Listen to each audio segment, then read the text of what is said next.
is this? Oh, no. A bit longer than average. So especially here. Look at this.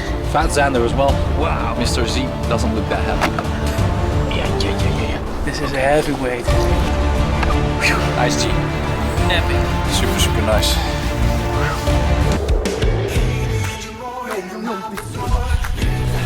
Look at this beast.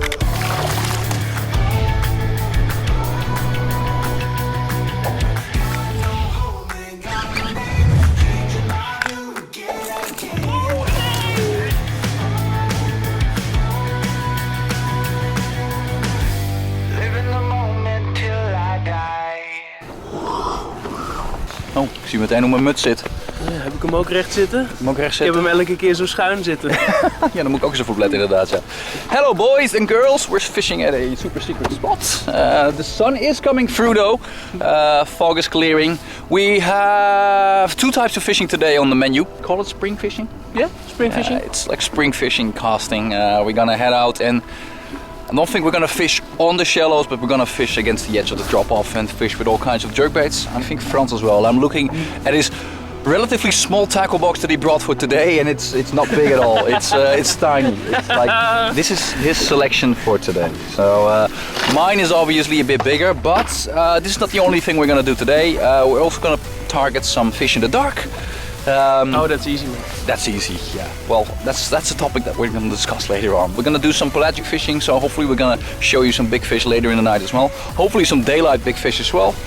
But now we are going to head out and target the shallows. It's not super warm, but it's not really cold either. It has been like 7 or 8 degrees all the time. As you can see, we have no ice in the Netherlands at all. Water temperature is 5 degrees at the moment, so that's perfectly fine. We expect fish to be either on the edge of the drop-off or maybe like a tiny bit deeper. Yeah. We're just gonna make long drifts. The wind is perfect, and we'll see if we can find some fish along the way. And later in this video, we are gonna dive a bit more into the pelagic stuff as well, and maybe also cast for some zander. Let's get the baits out and catch some fish.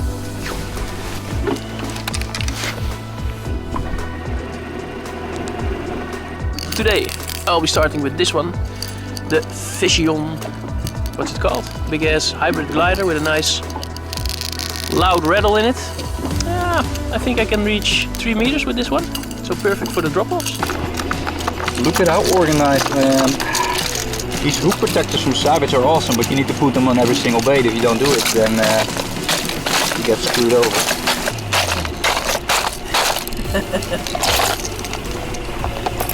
So Frans has picked this jerkbait. I'm going to use a mix of different jerkbaits. This is a Scout jerkbait. This is excellent for slow fishing above the shallows. If you want to use something that is a bit easier to fish with just a steady retrieve, it goes from left to right, then you can use the Scout Swimmer. This is the smallest version, but what I'm going to use is the big version of the Scout Swimmer. This one, if I slow it down a bit, I can fish at like 2 meters of depth. There's a loud rattle inside. Awesome colors, stick out really well. Scout swim bait with a Concept A2 on it. Oh no! Some of you might already know the knot, but this is a knot which you can use with fluorocarbon. You don't have any swivels and stuff attached, which is quite clean. It is a bit scary when you start using it for the first time, but the basic idea is you make a knot that pulls itself quite tight and straight once you put tension on it. You burn and melt the end of the fluorocarbon. It gets thicker, and then it can't pass the knot, and thus you create a really tight connection. And it's clean. Good thing about these Scout Swimmers and the Scout jerkbaits, they all come with PIKE trebles attached underneath it. So standard, out of the factory PIKEs. What else could you want?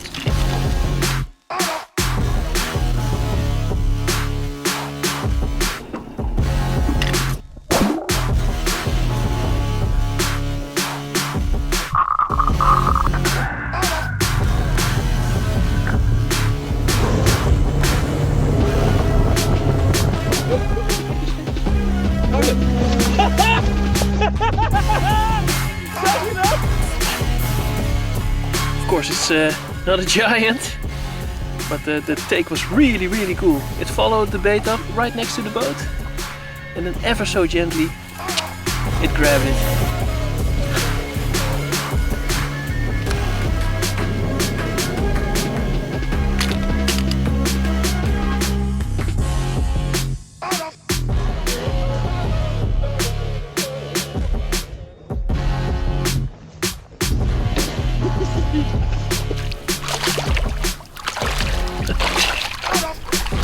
Little baby pike, I mean, I'll take it. And the 14 centimeter swimmer, I've attached a little savage ball just to get it a bit deeper. And I was casting it out towards the deeper part and then fishing it over the drop off, and just a steady retrieve, and then smacked it. I got a feeling we might run into a couple more like these.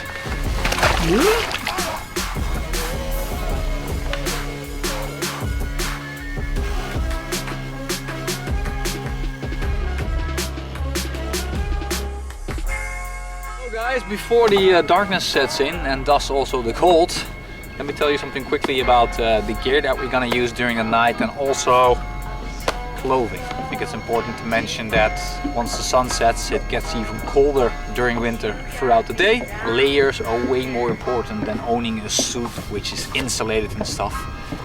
If you layer up with multiple layers of clothing, you're flexible, you can add layers, you can remove layers, and thus an expensive suit. You can also use it during summertime when you fish out in the rain.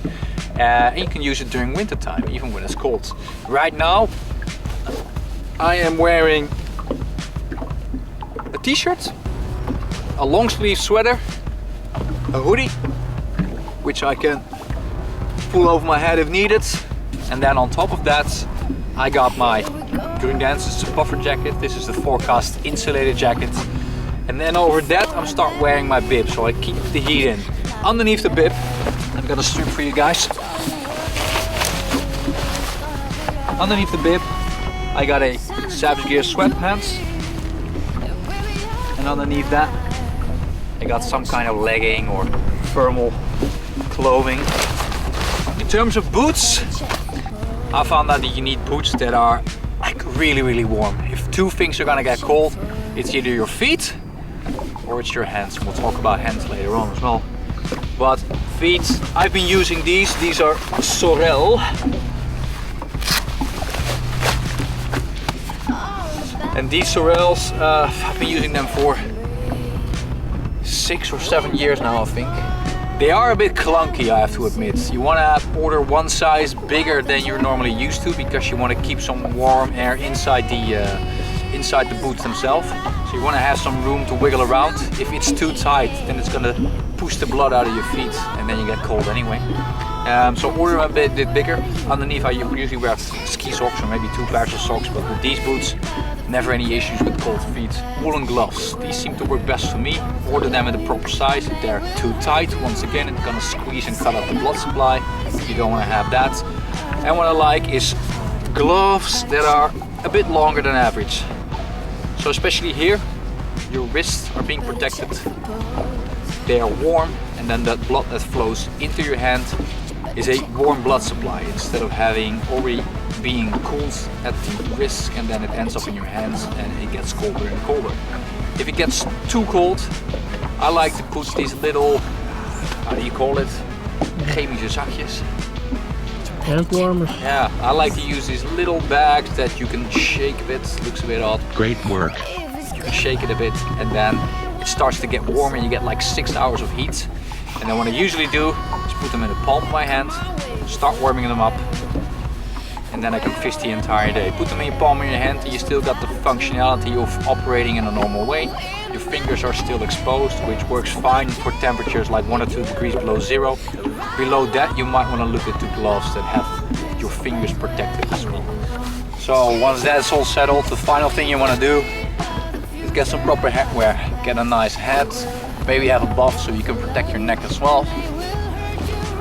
And make sure you're protected against the elements. And obviously all the gear that we mentioned is available at sportfishtackle.com. Let's talk a little bit about let's talk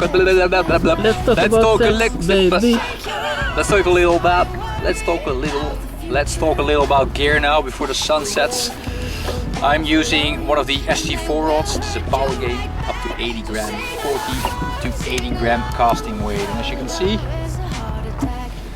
it's not super stiff, but it's enough to set the hook. We fish quite heavy in terms of jig heads. This is a 100 gram sinker.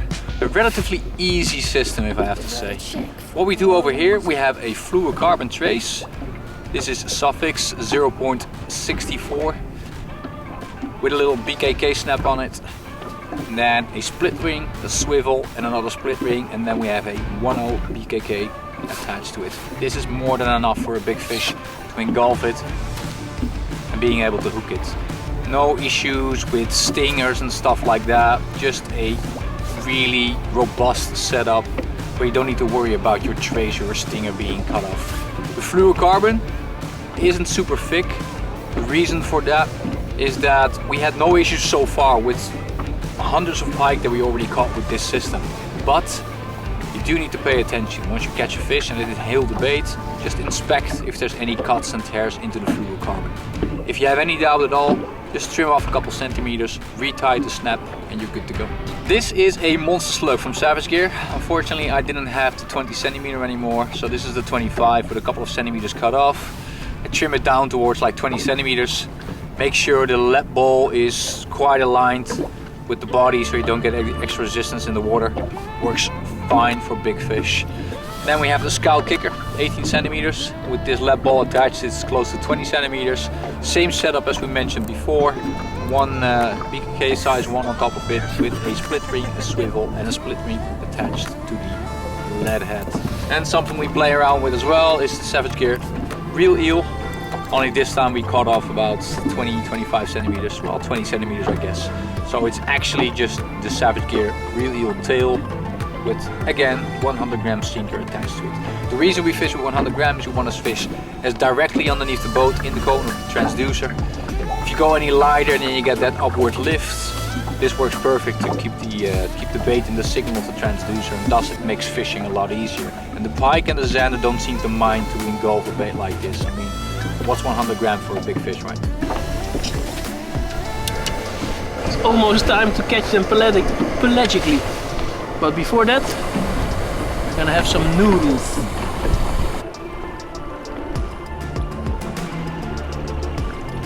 The final bit of sunlight fades and we head into the darker hours of the day. Fishing in the dark has opened up a whole new dimension of fishing. The general term that is used by many is pelagic fishing or pelagic sharpshooting. With the use of a live transducer, you basically pinpoint big signals and fish directly on those fish. The term pelagic is often used for fish that roam the middle water column, yet this technique can also be used to fish the bottom or close to the surface. But keep in mind, signals that are shallow are harder to target due to how this technology works. But before we get really technical, let's save that topic for a separate video. Some people claim that this technique is easy or ruins fishing. We feel that it enriches your fishing possibilities, allowing you to fish in ways you could never fish before. Yes, there certainly are concerns about the long-term effect on fishing, but that has been the case with every single new technique that has been introduced to the fishing industry. We'll share some of our insights, thoughts and feelings in a separate video. It's a snowba. It's a snowba. Fat zander as well. This one will hit the 80 centimeter mark for sure. Stunning fish. Really happy with it, and Mr. Z doesn't look that happy, but no worries, buddy, you're gonna go back. We're not gonna eat you. Tangle up Tuesday.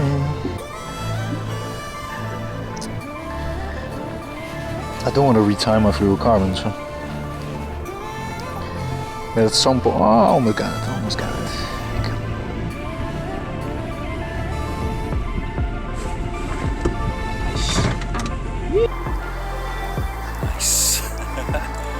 Only 18 centimeter Scout Kicker. Really weird how this pike behaved, because it dove away and then it came back, and but it really wanted that kicker. Super fish. Probably like 105. Heavy. Probably feeding on the brim that we could find around on this little shallow lake that we're fishing. Awesome fish. Let's get some photos and then put her back. Sean was honing in on a signal that looked decent, but it was a fish that was on the lake bed, and when it came up, the signal just kept getting bigger. I was like, my heart was pounding, and I had to play it.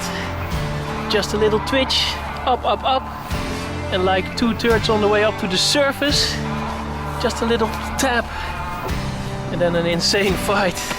What a strong fish, and what a big fish. My heart was pounding too.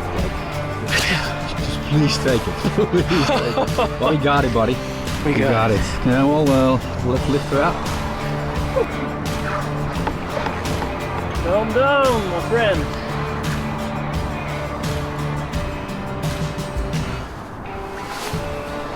This is actually the third 15 kilogram plus pike we caught in 3 sessions. One hell of a start of 2022. We asked for questions on Instagram regarding this technique and style of fishing, and we will launch a video soon where we will explain more about tactics, technique and style of fishing. Meanwhile, we are also looking forward to the coming weeks, as spring feels just around the corner and it's only January. Hopefully winter doesn't make a nasty comeback and we can fully focus on shallow water fishing. One of the most fun ways you can fish for pike if you ask us. Until then, enjoy the colder months while they last, subscribe to the channel if you want to support us, and we'll see you guys in the next video.